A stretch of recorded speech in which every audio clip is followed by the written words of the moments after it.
13.8 billion years ago, time started with the Big Bang, and all matter and energy in the universe was created. We do not know what came before the Big Bang, because all our theories of science break down at the Big Bang singularity. This means that events before the Big Bang can have no consequences, so they should not form part of a scientific model of the universe. We therefore begin big history at the Big Bang, as time and space were created at this moment. Immediately after the Big Bang, the four major forces of the universe were created, which would be very important for later developments in the complexity of the universe, and everything began to expand very rapidly. 380,000 years later, the universe finally cooled down enough for radiation, like light, to escape and to separate from matter, and atoms could form, which would later be the building blocks of everything, including the book. We know that this actually happened because we still received radiation which was released at that moment in the form of cosmic background radiation, direct evidence that the Big Bang actually happened. The early atoms were mainly hydrogen and helium, with a tiny bit of lithium. About 200 million years after the Big Bang, stars started to light up, and because of huge temperatures and pressures at their cores, started to fuse hydrogen into helium. And later in their lifetime, big stars, 10 to 150 times more massive than our Sun, swelled into super red giants, creating even heavier elements up to iron, including carbon, oxygen and hydrogen, which today almost completely make up books. When a supernova blew up, it created the remaining elements and hurled them into space. They accreted into what we now know as Earth and formed the building blocks for life. Paper is mainly made from organic molecules, like cellulose or C6H10O5. These molecules are organic because they come from another very important threshold: life. Life on Earth developed in different stages, but originally came from single-cell organisms about 4 billion years ago, which could self-replicate and in this way create large numbers of offspring. Due to occasional errors in code, some organisms became better adapted to their environment and in this way could produce more offspring. From fossil records we know that through this process called natural selection, cells became more complex over time. About 3.5 billion years ago, the first prokaryotic cells appeared, which were quite simple but could photosynthesize, just like later plants. A billion years later, eukaryotic cells evolved, which could also use oxygen's chemical energy, rather than just emitting it as a waste product. These cells still make up animals and plants today.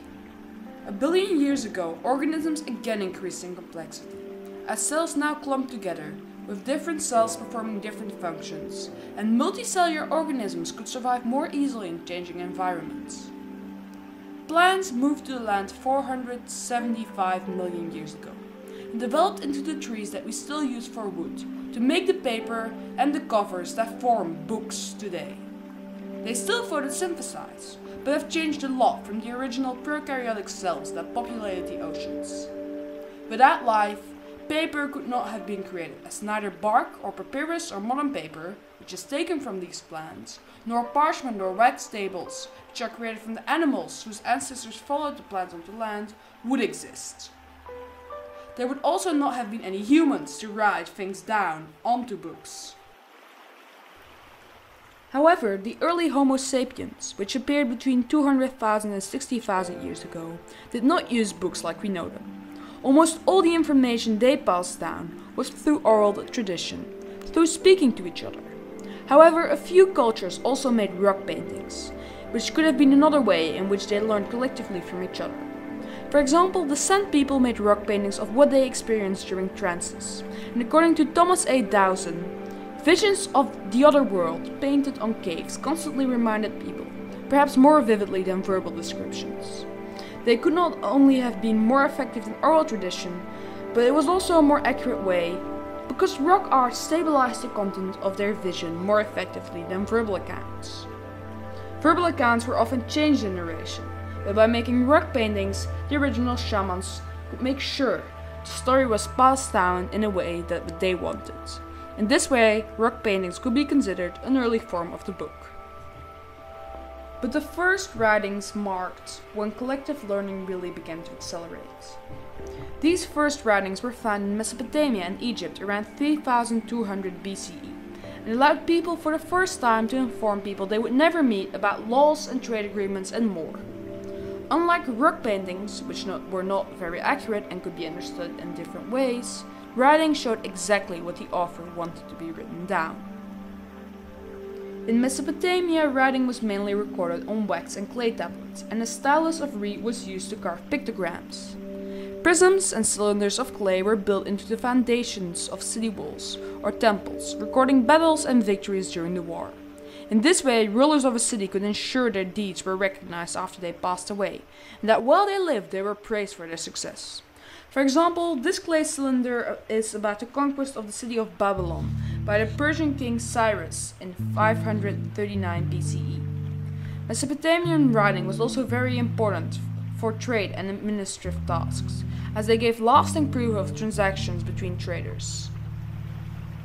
Writing did not only increase collective learning by recording new inventions and ideas for future generations, but also secured trade through trade contracts, making trade much more secure as traders who did not receive goods could refer to their trade contracts and demand payment. This increased collective learning because it made huge trade networks possible, such as those between Mesopotamia and the Indus Valley, and later the Silk Road and Indian Ocean trade network. These networks were very important for the spread of more ideas and innovation all throughout Eurasia, and eventually resulted in the modern revolution. Increased collective learning and communication between faraway parts of the world in turn improved books. Papyrus was originally used in Europe as a writing material during the early Middle Ages, but it was replaced by parchment, developed in the ancient Greek city of Pergamum. Parchment was better than papyrus in moist climates and could be made into bound books rather than scrolls. The book had finally been developed. Thanks to trade networks, paper also spread from China through the Middle East to medieval Europe in the 13th century, which made creating the books even easier. Although by now books were easier to read and to carry than papyrus scrolls, they still had to be copied by hand, and thus were very expensive. Although they were a powerful way of collective learning, as scientists and other scholars could write about new ideas to each other and read other ideas, sometimes formulated a millennia before they were born, like Ptolemy's ideas about the solar system and the stars, or Pythagoras and Thales' theories about mathematics, only the rich and noble were taught to read. Therefore, only they could contribute to collective learning. However, in the middle of the 15th century, Johannes Gutenberg created the first mechanical printing press in Europe, which was soon improved on and made books much easier to copy and much cheaper. Printing presses had already been invented and developed in China, but Gutenberg's printing press was a great improvement. This made it easier for people to learn reading and to buy books for themselves, and increased the amount of books that were available for everyone greatly. By the start of the 20th century, paperback books became available, again decreasing the cost of books and making them available to almost everyone who could read.